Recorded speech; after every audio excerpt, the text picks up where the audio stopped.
Hello sweet people, I hope you've had a really wonderful week. I wanted to share this video because I have days, as I'm sure many of you do, where I wake up and I'm just not in the mood. Just not in the mood for life, you know? Just don't feel like getting out of bed. Feel like I've woken up in a bit of a funk and that can sometimes last days. And I wanted to share some things that really help me to get out of that funk. Doesn't mean you don't go through it and you don't experience it, but there are some things that you can do that can help uplift you out of it a little bit faster. So I wanted to share them with you and I hope that they help you.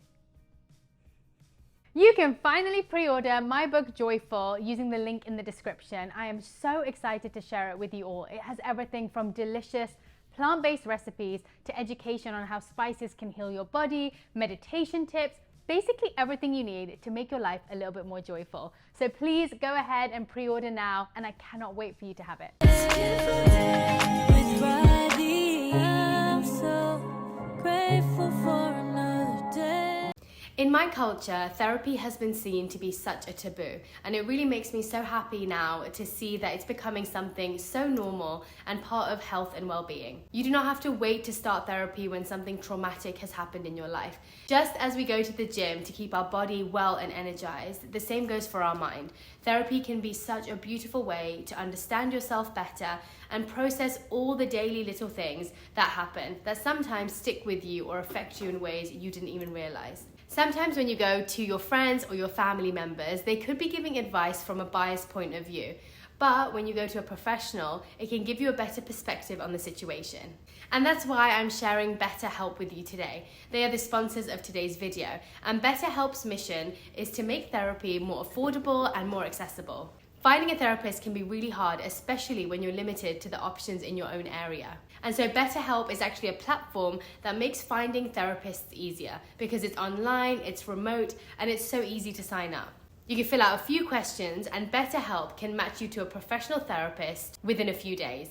And because finding a therapist is a little like dating, if you don't really fit with that therapist, you can easily switch to a new one at no additional cost or without stressing about insurance. You can get 10% off your first month of BetterHelp by using my link www.betterhelp.com/RADHI. If you're considering therapy, I really suggest giving BetterHelp a go.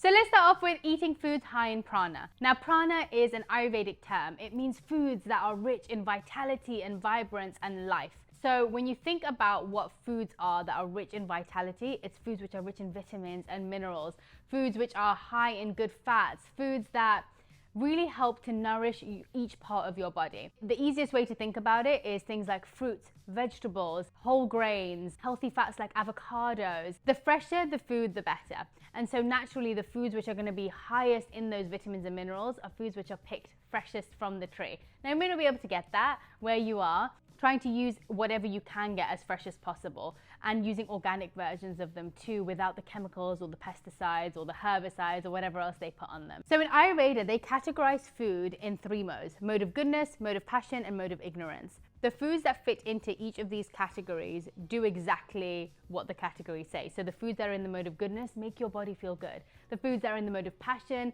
they can agitate your mind, they can stimulate your body. The foods that are in the mode of ignorance, they bring you into more of a dull, heavier state. And so let me start with the bottom layer. So the mode of ignorance foods, I'm going to give you a few examples. Essentially foods which are dead or have zero nutritional value.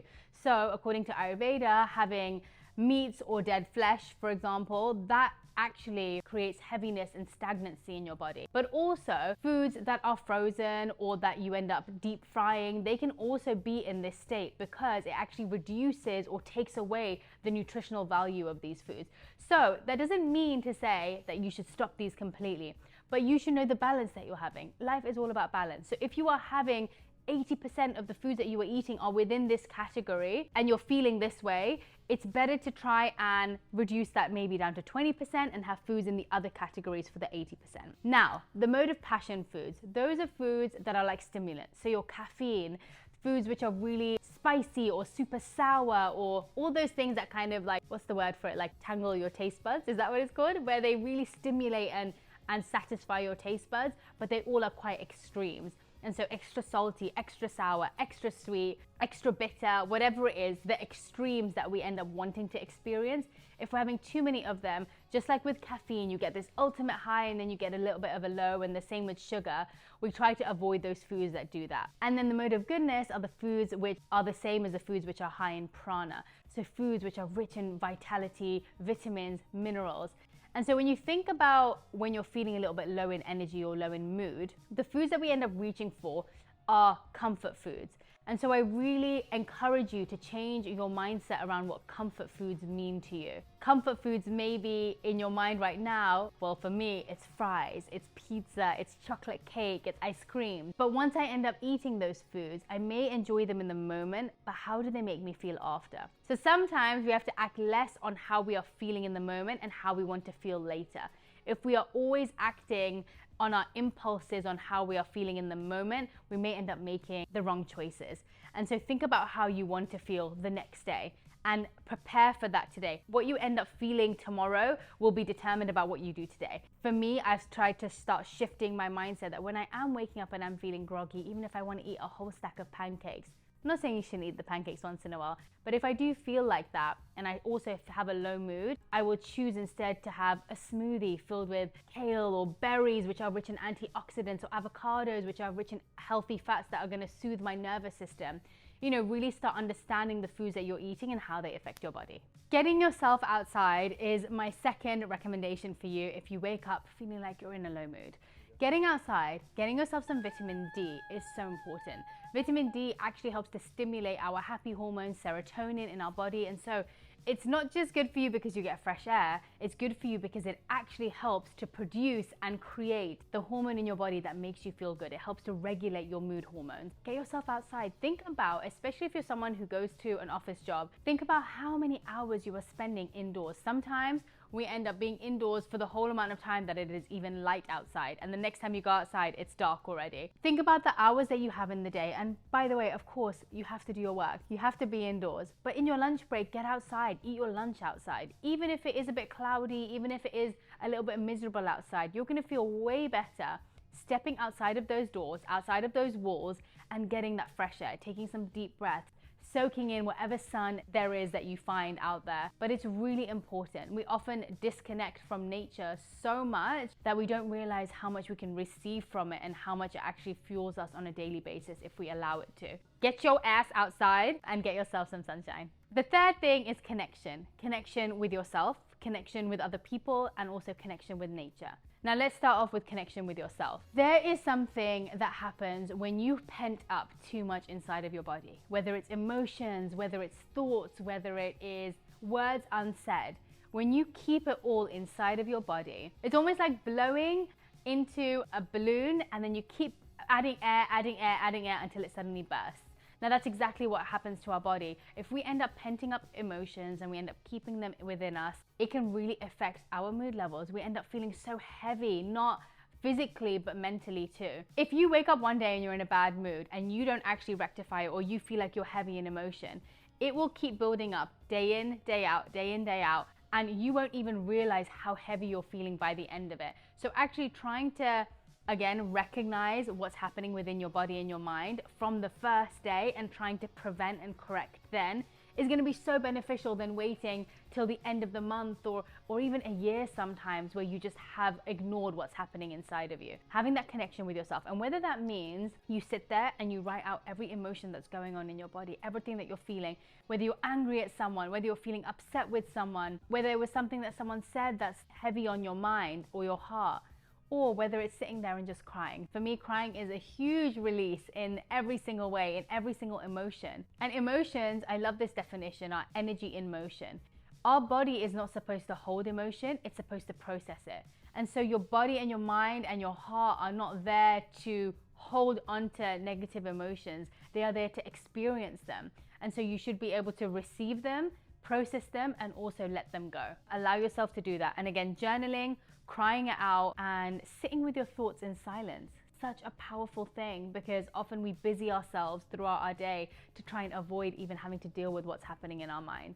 But what about spending 10 minutes, not even 10 minutes, spend 5 minutes sitting there with yourself in complete silence. complete silence, and see the thoughts that come through in your mind. And hopefully that allows you to understand yourself so much better and to correct whatever it is that's going on in your own mind. The second type of connection is with other people. We are humans. We want to be connected to other people. We want a human experience of intimacy and connection with others. And so whether it's speaking to someone else, getting a hug from someone else, physical touch is so important. Having a connection with someone else where you feel someone else's heart next to yours, where you feel someone else's arms around yours. We exchange energy, and energy is exchanged when you're far away from someone, but even more so when you're with, like, next to somebody else. There is something really powerful about having this physical connection with someone, and it can be simple as like holding your mom's hand. Like, I know I get so much, oh my gosh, when I go home, I fuel up on hugs from my mom because it just recharges me in a way that's like nobody else. Whether it's with someone that you love, it can even be with a stranger sometimes. You can go up to someone and give them a hug. Don't recommend it without asking permission. Having exchange like that with somebody that you love after a really hard day, it just softens you. Like, it just suddenly makes everything feel better. So remember that we have a habit, well, I have a habit, and I've noticed other people can also have that same pattern where whenever I'm feeling a little bit low in mood, instead of allowing people in and allowing to receive, I shut off. And so I almost become colder and I become harder shell to other people. So it's almost like that feeling of, oh, when you're about to cry and someone comes to hug you and you're like, no, no, no, don't hug me or I'm gonna cry. Like, you almost shut people away because you don't want to feel that emotion. And you know that just when you get that hug is probably when everything is gonna, you know, release. You're gonna start crying, you're gonna start feeling everything. So surrender into the emotion and allow yourself to also receive that hug that allows you the space to cry or to feel that emotion. Sit with someone, invite someone over that allows you the space to pour your heart out. Give yourself permission to do that. Shutting anybody off and creating a barrier is never really the solution. We think we're protecting ourselves, but actually we're keeping ourselves away from something that's gonna help us. So connect with other people. And the third type of connection is with nature. And I don't just mean, like I said, going outside earlier. I mean, when you go outside, recognize things around you. Notice the birds, notice the wind hitting the leaves, notice how the sun reflects off things, hear the sounds. It's something which, when you start appreciating the things around you, again, I guess it links to gratitude in some way, but it's also noticing the beauty that's around you. When you're able to recognize and notice even the smallest thing, like I sometimes see a flower and I'm like, oh my goodness, how incredible is this flower, the detail on it, the smell of it. And just by getting your mindset into that, focusing on that beauty, focusing on something else, immediately your mood just gets uplifted. I notice that I go out for a walk whenever I feel a little bit low in energy or I feel like I've got something on my mind, and nature heals so much. I heard this quote, or I think I saw it on Instagram, and it said, I'm not saying that a walk can solve everything, but there's not much that a walk can't make better. And I really, really have felt that so deeply. I just go out whenever I feel like, oh, I just want to wedge out in front of the TV and do nothing. But I know that it's because of the mood I'm in. I'll get myself outside first and I come back and I feel so much lighter. And then I might sit down to watch a show. But at least I've done that little walk and got that nature fix that I needed. Connect with nature. Notice the beauty around you. There's so many things to be in awe of and appreciate. And getting yourself into a mindset of appreciation can help lift you out of a sad mood.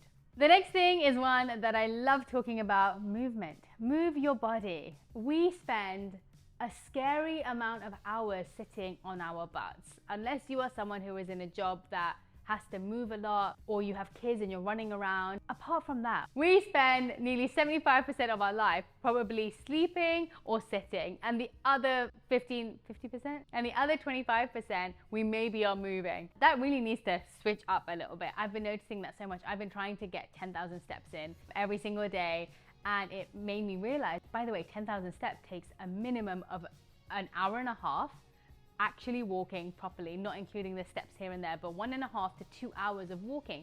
And at first I was like, God, that is so much time spent walking. And then I thought about the amount of hours that I'm spending sitting on my butt while I'm working or while I'm having meetings. So now I actually use my treadmill and I walk while I'm working. I've got this little stand that I just put my laptop on and I'm working, and it has changed. Like, I usually get this midday feeling of just, oh, I don't want to do this anymore. but I've swapped my sitting for walking in the afternoons, and it has completely changed my mood. Exercise and movement, again, helps to boost your happy hormone. It also helps prana, the vitality in your body, flow. It moves the stagnancy of energy throughout your body too. So even when you're physically moving, energetically your body is cleansing at the same time. Movement doesn't have to just be exercise in that way. It can be dancing. It can be roller skating. It can be anything fun. Like, movement doesn't have to be seen as I need to get up and I need to work out this morning. I love just putting on music. Sometimes if I'm feeling a little bit low, I'll put on a really good song and I'll just have a little dance. Actually, even with the film crew that's here, Nico that's here, and Kelsey who helps me on my videos, we in between all of our little videos that we do or whenever we're filming, we'll randomly start singing a song. When I wake up in the morning, love. And we'll do a little dance. Maybe it's like 1 minute of that. But it really does help to like push us forward, like get us onto the next thing that we have to do. So little bursts of movement, and you know what, if you're in an office, put your headphones on. Have a little movement in your mind. It doesn't even have to be physical movement. Just move in some way. Movement internally, movement externally. It's always nice to have music that connects you to something. I always find music has that ability to do that. You know, it brings back memories. So I have a song that I know I run to. I have a song I know I meditate to. I have a song I know I turn to when I'm feeling a bit reflective. I have a song I turn to when I'm feeling a little bit sad. It used to be a sad song, but now I realize like increases like. And so instead of choosing songs that get me deeper into that emotion, I choose songs that help me bring me back up a little bit now. So now instead of being a song that I cry to, it's a song that I probably am still crying, but still move into at the same time. So pick songs that really uplift your energy rather than keep you at the same level or bring you down. The last one is self-care. We hear that term all the time, but it is so important and vital for your mental health to help you get yourself up and out of this mood. Every single day, actually, what I started to do it's such a simple practice. It's called Abhyanga. I speak about it all the time because of how much it has transformed and still continues to transform my days. Abhyanga is oil massage. It's a self-massage. So you get some oils, you can add some lavender or citrus like orange in there. Both of those oils, the smells of them help to uplift the mood as well. So when I start my day, by the way, I put a diffuser on every single day. I will make sure in my kitchen I have one, in my living room I have one, and depending on the time of the day and how I want to feel, I will choose an oil that's specific to that. So in the morning, if I want to be uplifted, I'll use peppermint, I'll use orange. If in the evening I want to calm myself, I'll use lavender. And there are so many other oils in between the day that I'll use, but those are my main ones for that. But also I'll put them into my oils when I'm massaging my body. And you can literally grab the oil and you're just circular motions all the way around your body. And if you don't have enough time, do your scalp and do your feet. That's where your nerves start and end, and it helps to just make your body feel a little bit loved. Like just like when you would give, like I give my grandma a massage when I go back home. I'll massage her feet, I'll massage her arms, and she's like, she feels so cared for in those moments. But why can't we do that for ourselves too? Another great self-care option is giving yourself a little facial. Like touch your skin, like allow yourself to reconnect back to your own body. That can really help as well. I love doing a little facial, a little face mask, a little hair mask. Spend a little extra time in the shower. Give yourself a good scrub. It's such small little things that I'm saying, but it really does make such a difference. So even if you're not in a low mood, to prevent that from happening, try to incorporate that every single day. In the morning, in the evening, 5 minutes just to yourself, to give yourself a little bit of love. And at the same time, you can give yourself a big little cuddle. A big little cuddle? A big, big cuddle. And within the self-care ritual, I recommend that you bring a practice of gratitude into it. And so whether it is sharing moments of gratitude for your own body, for your own heart, for your own mind that's actually allowed you to get to the end of the day and it's been there with you, whether it's been struggling but you've still got there, but also thinking about what you're grateful for throughout the day. There is so much. I'd say that no matter what position you are in life, there is always gratitude to be squeezed out of every situation. Like there is always something to be grateful for. And so even if you only find that one thing, when you're in a state of gratitude, they say that you can't be in any other mind frame. So when your mind is feeling grateful, for those moments, stops feeling any pain or any discomfort or any sadness. So the more time we can spend in the mindset of gratitude, the less time we will spend on any other emotion. And what a beautiful way to live life, to just feel gratitude constantly. I think find moments of gratitude for yourself, for other people in your life. If you don't know where to start, when you're like, well, what do I even have to be grateful for? Go through these motions. Think about what you're grateful for about yourself. Think about what the people in your life that you are grateful for, and who in your day provided something to you. I even think about people on the street that randomly give me a smile. Like, it fuels me. It made me so happy in my day. And then think about the more like grander things in life, like whether it's nature, the sunshine outside, different things in the world that you appreciate, and then God, the universe. Like, you can go get from small all the way to large, and just that practice of starting that way allows you to starting your day that way, ending your day that way, or even in the moments that you are feeling low, having that moment of writing those down, that can be really, really useful. So I really hope those 5 things were practical and useful for you. They honestly are the things that I turn to whenever I wake up in that way. And I do get messages often that's like, you just seem like you're so happy all the time. Like, do you not get low moods? First of all, I cry all the time.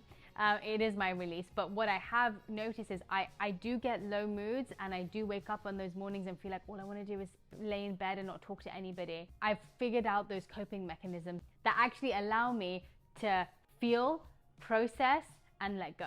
And that's my aim for you all as well, by sharing these, that it's not that you shouldn't feel, it's not that you should ignore or neglect how you're feeling. It's let's acknowledge what's happening, let me find the ways to process it, and let me then find the ways to lift me back out of it.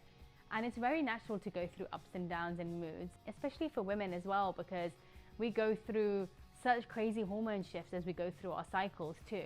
So don't be too hard on yourself. If you're having a bad day, it's okay. Having bad days make you so much more grateful for the good ones. But I hope these 5 things help you in some way, and let me know if they do. Leave a message in the comments if you use them. Sending you all so much love, and if you're having a bad day, sending you even more love.